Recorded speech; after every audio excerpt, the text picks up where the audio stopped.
Alright, ladies and gentlemen, welcome back to what has now become a series on my channel.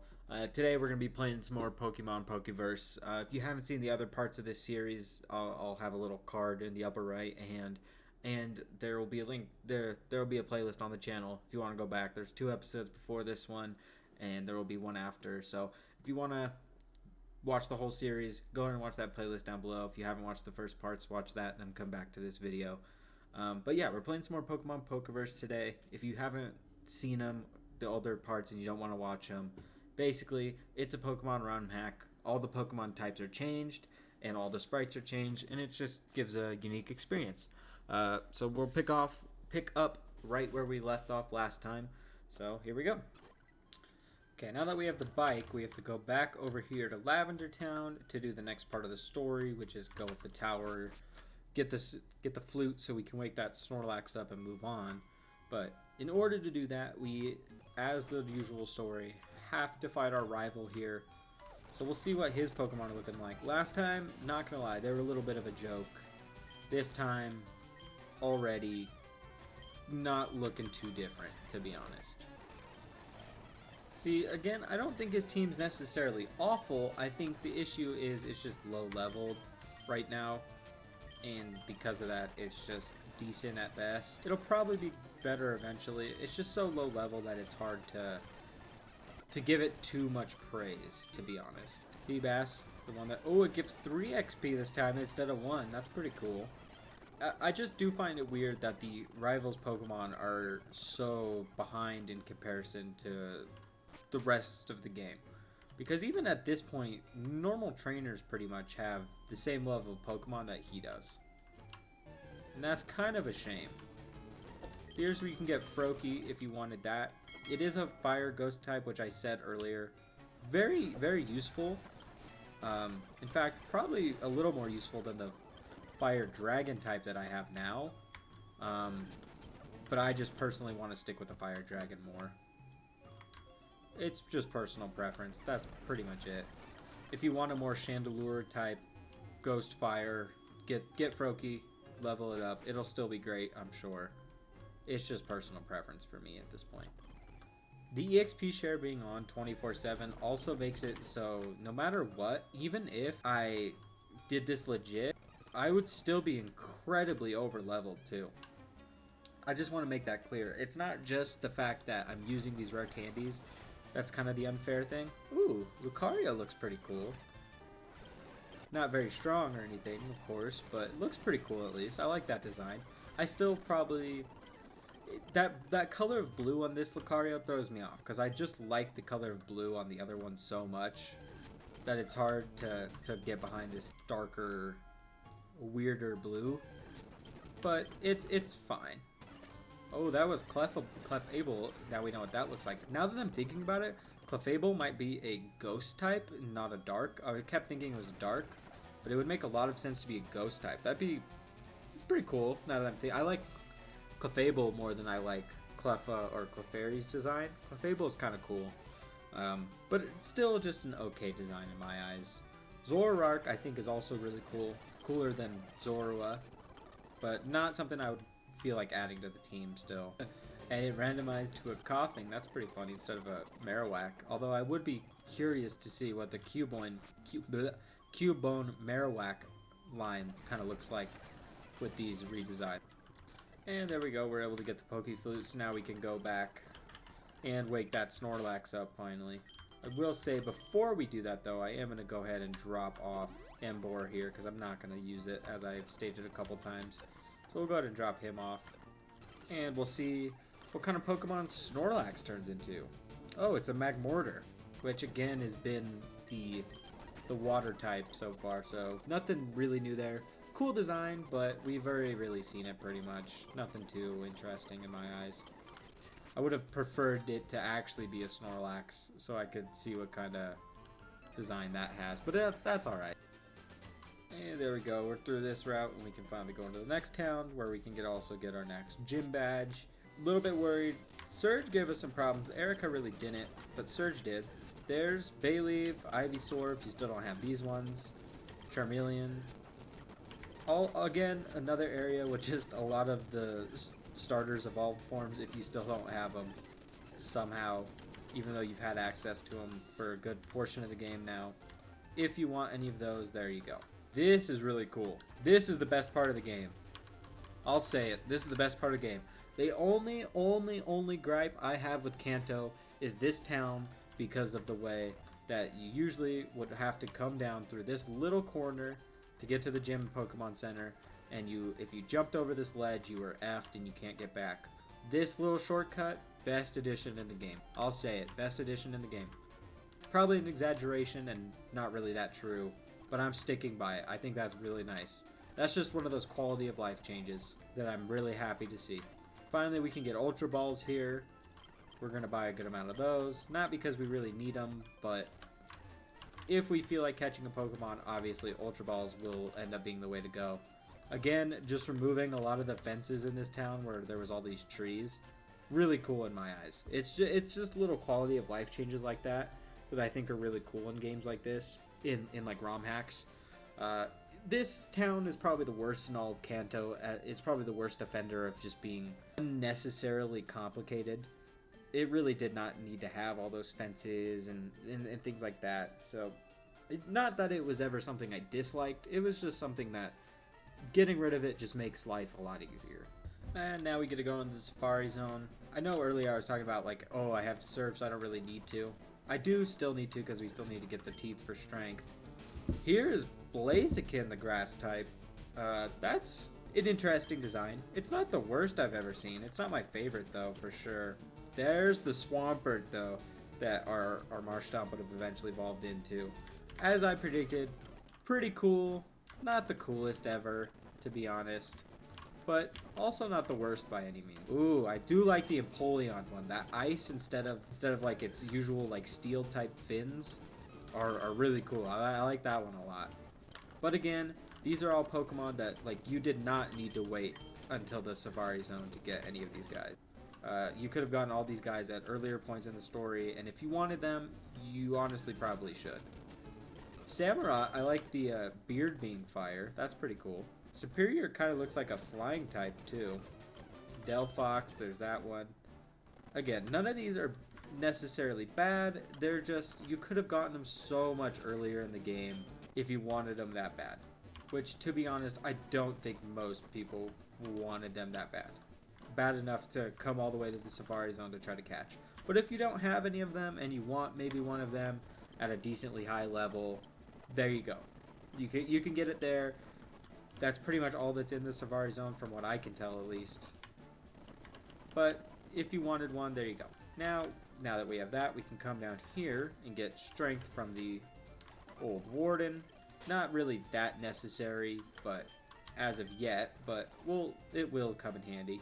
And we teach that one over to David just because why not? David already has Rock Smash, might as well just teach him strength as well. He's going to be the user of those two moves for us. Every team's got to have one, so there's our one. Now we go through this gym kind of like usual, but this trainer has a level 43 Pokemon, so, and these guys are level 36 as well. My guess is I'm going to have to do a little bit of leveling because that seems a little high. If the trainers already have level 36s, I can't imagine Koga's are going to be very low level. Infernape still learns Blaze Kick. It's not the best move ever, but it's pretty good. Grape learning Crunch is also really good, to be honest. I don't think we need Waterfall. We already have 2 water types, and yeah, so we're going to go ahead and run out of here now, heal up real quick, and get Crunch back on Gyarados, because I actually want that pretty bad.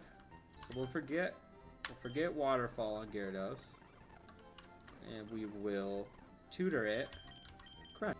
It also can get Outrage now, if we wanted that over Dragon Breath.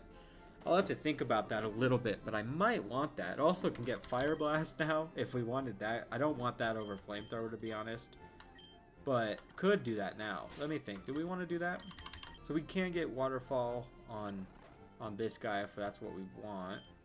Alright, so there we go. We got the whole team leveled up to 51. We got a better set of moves on them. So now I feel much more confident going into this fight than I did before. So here we go. We'll take on Koga for the first time. We still could be under-leveled here. I don't know exactly what it'll look like. Scizor. So we know Scyther was a bug poison type, but we don't know what Scissor is. All white makes me very scared though, I'll say that much. Poison's not very effective. Ice Beam's not very effective. Surf Kill also wasn't very effective, so we don't really know what kind of Pokemon that was. So yeah, he has level 50, so this is going to be a little difficult, to be honest. Wheezing, we've seen Coughing. Wheezing's also really cool. We figured that, at least I figured that design would be pretty cool as well. Sceptile, we know, is a poison water. So we'll go into Infernape, spark it, and kill that. Alright, there we go. Now we beat Koga. A little bit easier than I expected, but his ace was level 50. And we did lose a Pokemon, so not the craziest, hardest battle ever, but it, you know, not the easiest either, I'll say that. We could go this way to this route, but there's really no purpose to. Now that we have Surf, obviously the next logical place to go is back to Pallet Town, so we can go down, fight Blaine. Octillery's design, pretty funny. Now it definitely looks more like a tank than it used to, when that is what they were going for. So there's that idea. So they do have Obstagoon in here. I was surprised. I didn't think they would, since they had Linoon regular evolution, and it didn't look like they had much else. Lycanroc D's here as well, if you want one of those. Lycanroc Midnight forms there too. The grass type one. Arbok, who's really cool, but I don't think I'll catch for this playthrough at least. Then go down a little bit further. You can catch Shelgon here. Not that I think you really would want to, because you could get Bagon on literally the first route of the game. So if you wanted that Pokemon, you could have gotten that a long time ago like I did. It's already a staple member of my team. The encounter rate on this route is insane. What the hell? Is this? It's every tile. Okay. Yeah, you have to use Repel here. I wanted to try to go through it without it and see what kind of Pokemon there were, but that's just crazy. That's every single tile there was an encounter. A little bit of weird water textures here. What the heck is this? I mean, okay. This route is really weird to me. I did not like that route at all. So before we go anywhere else, I stated earlier, but I still stand by it, I want to see what this fossil is going to look like. So we'll go give our fossil to him, and we got to come back in a little while to come get that. But we will see what this one looks like. Oh, it turns into Electivire. Okay. So if you, it is a shiny bug fighting Electivire. If you didn't get Elekid or Electabuzz earlier, you can get it now. It comes with Belly Drum. That's of course a great move. Double Edge, Mega Horn, Superpower, all great moves. Great moveset for this guy. I'm not going to use it. I still stand by the fact that I don't like the design of this one as much as I've liked a lot of the other ones. It seems like all the gift Pokemon, like the fossils, the Eevee, they all turn into some really good Pokemon. So if at this point in time you still don't have a full team, which I don't even have a full team at this point, but if you don't have a full team at this point and you were looking to maybe add another team member to your party, I think that's a pretty good option right there. A bug fighting type's also not the worst ever. Just think Heracross. It's not the worst type, it's not the best type, but it will get the job done if that's what you're looking for. I probably shouldn't have sprayed a Repel here just to see what the encounters are, but I'm sure I'll figure it out pretty quickly. Okay, there we go. Now we can see what the encounters here look like now that our Repel's up. So you can get Weezing here. Yeah, I really, really like that Weezing design too. Just want to throw that out. Lucario, if you hadn't got one of those earlier. Golden Yan, again, looks like one of those evolutions of the fake Pokemon that we saw a long time ago back on the first route. So again, if you want that, there's that. The evolution to the other one, Kazuma. There's a, believe that's a flying type. If you don't have one of those and you want one. You can catch a Porygon Z here. That may not be the worst Pokemon to even add to my own team, because I did say I was looking for like a Psychic or a Ghost or Dark type Pokemon. Not the worst one that you could get, for sure. It seems like it's actually pretty good, to be honest. So if you want one of those, you can get one of those here.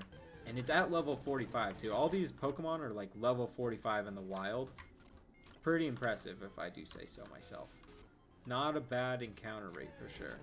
Alright, now that we're out of the Pokemon Mansion, we have the secret key. We can go ahead and face Blaine now. Now, before I do that, unfortunately, again, I'm going to have to level up. Because as you saw, our encounters in the wild now are level 45. So we want to be at least a little bit higher than that. So we're going to go up to like 56. I think that's a good level for everybody. Alright, now we finally get to fight Blaine. He should still have all the fire types, just obviously the different versions of such. So we should be able to beat this guy pretty easily. We got a couple water types. So Gorachu is a different version of like the Raichu evolution, which is why Pichu, Pikachu, Raichu were all the same. So there's the Gorachu evolution, which I kind of predicted way earlier when we had the Raichu on our team, that it could have turned into that. But now my theory is proven correct. Unfortunately for us, that's not a great thing here. But there we go. We're able to one-shot it with superpower on David. Now we should, for the most part, be safe to just switch into E, surf everything down. Ooh, Steelix. I didn't think about the fact that the crystal onyx looking thing could evolve into Steelix. So there's that evolution. That's pretty cool. I like that design a lot more than regular Steelix. I think regular Steelix is cool, just it could be cooler. But we're able to take that down really easily and beat Blaine. I will say Blaine's Pokemon very high leveled.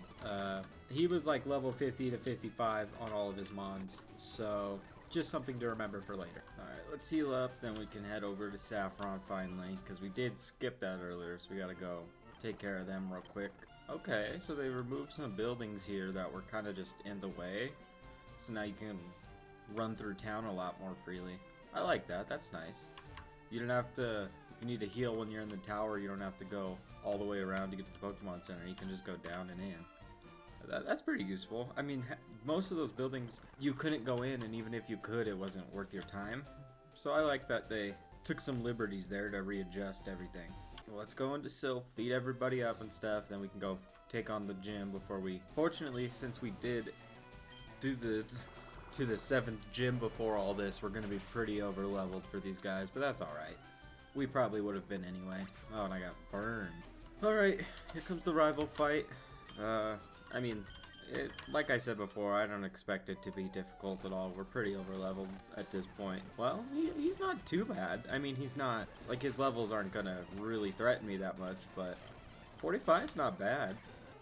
Do I already... Oh, I thought I already had high jump kick on this guy. We're really not gonna use belly drum that much. And even if we do, I don't think it's that great, so we'll learn high jump kick instead. So I was wrong. Selpin's evolution is Saloon, I guess. Maybe that other Pokemon that I thought was its evolution is like the 3rd stage. Not quite sure, but this, the sprite for this one still, like, it's still the same thing as I had with Selpin. Just the more I look at it, the more details I see and the more confused I get. Ooh, I do like this melodic design. That pink and blue goes really well together. Hey, he did get a kill though. You gotta give him that.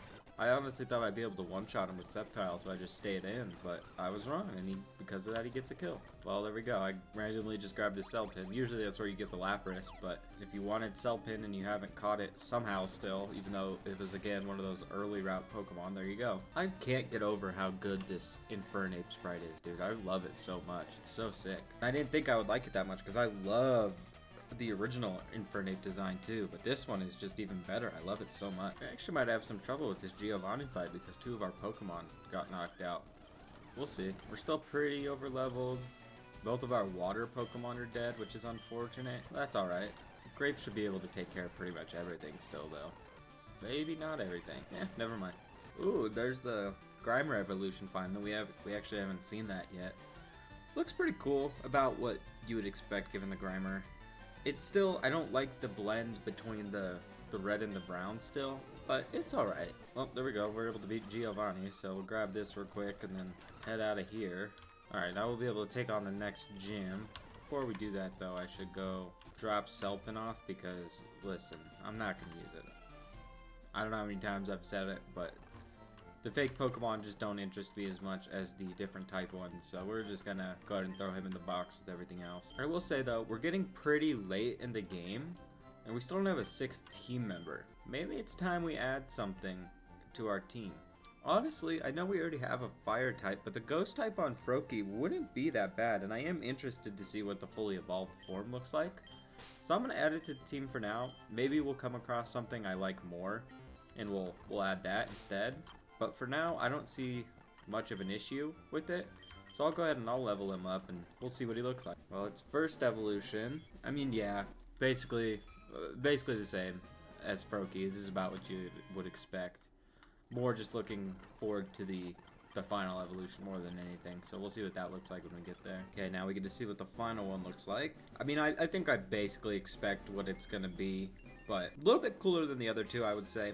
Still, it was cool. I said the whole time Froakie was cool. This is basically what I would expect from the Froakie evolution. It's still really cool. Still like it a lot. So, happy to be adding that to my team. Alright, well now that he's all leveled up, real quick, we'll take the nugget from him. But he's probably going to be our main force in this next gym, because the next gym is Psychic type. And we didn't really have a lot of... I've said it a couple times, we didn't really have a lot of coverage for any Psychic types, really. So, this should help a little bit. I mean, it's not perfect, but it'll help a lot, I think. Alright, now we get to fight Sabrina. We'll lead off with Greninja. Okay, already a great start. She has an Ice type and a Grass type. Pretty easy to take care of both those guys. Knockoff may not be the worst move ever here for David. Superpower is just a better Brick Break, so we could just get rid of Superpower. Her Pokemon are pretty high level. They're all level 50. Oh, this is what the Gengar looks like. We had seen the Haunter and the Ghastly, so I don't know really why I'm that surprised. The eyelids being a little bit droopy is pretty funny. No, I'm not gonna lie about it. Whoa, Porygon X. Okay. I mean, obviously this is not real, but I do like the design of it. I always have said that Porygon 2 is the best design of the Porygon line. I think Porygon 1 it's alright, but it's kind of lame. And then Porygon Z just tries a little bit too hard to top what Porygon 2 is without really doing it. But I think this is like basically the best mixture of 2 and Z that you can get. I mean, it has that like clean look without being like overly weird, I guess is how I would describe it. I like it a lot, actually. Almost takes out Greninja though, which I don't like very much, but I do like the design of it a lot. Alright, and now that we finally have all 7 gym badges, you know what that means. We can finally go back over here and fight the last gym leader who we fought before. It's Giovanni. Now we get to go back through here, face him. Here's the first time I've seen the Incineroar evolution, finally. I mean, I already know what type it is, and I figured that's about what it would look like again. Because most of the time, the evolution lines in this pretty much follow the same design. But, I mean, still, I think this line looks really cool. I think it looks better than the original one, too. I think it... Like, if this was like the shiny form of original Incineroar, I would catch this any day of the week. Alright, but now here comes the real challenge. I actually don't know if we're going to be able to beat him very easily, because I don't know what level his team's going to be. I mean, I'd like to think our team's pretty high level. We're all basically level 60, minus E and Liquid, who are 58 instead of 59. But I don't see us really... We've seen his team before. We know what kind of types he has and stuff, and it was not too hard to beat last time. We beat him with just one Pokemon, actually. So I didn't expect it to be too hard. It kind of just depended on what level everything was. See, this level 60 is intimidating, because that means I was right in saying that Elite Four is going to be very high level. They're going to be about 70s probably by the time we get there. So we're going to have to be pretty careful going into that. This is also where we get Earthquake, which is going to come in handy, I think. Because none of our Pokemon have it right now. Yeah, none of our Pokemon have Earthquake right now, but it's a very good move, obviously. So I think now is we can teach a couple different TMs if we wanted to. So we'll see what we can teach people. We'll teach Liquid Earthquake. I think it's probably the best user on our team. And its moveset is a little bit weak right now. Not that it's horrible, but we just have better options for a lot of the things it does. So I don't see why we wouldn't teach it that. Alright, I think that's all I want to teach for right now. Alright guys, I think that's where I'm going to go ahead and end it for today. that way next time the whole episode can just be dedicated to the basically the end game, the Victory Road, Elite Four champion, all that kind of stuff. But if you guys did enjoy, go ahead and leave a like down below. If you're new around here, hit the subscribe button and turn on notifications for when I post more videos just like this, including that next part of the series. Either way, guys, thank you for watching. I appreciate you. Peace.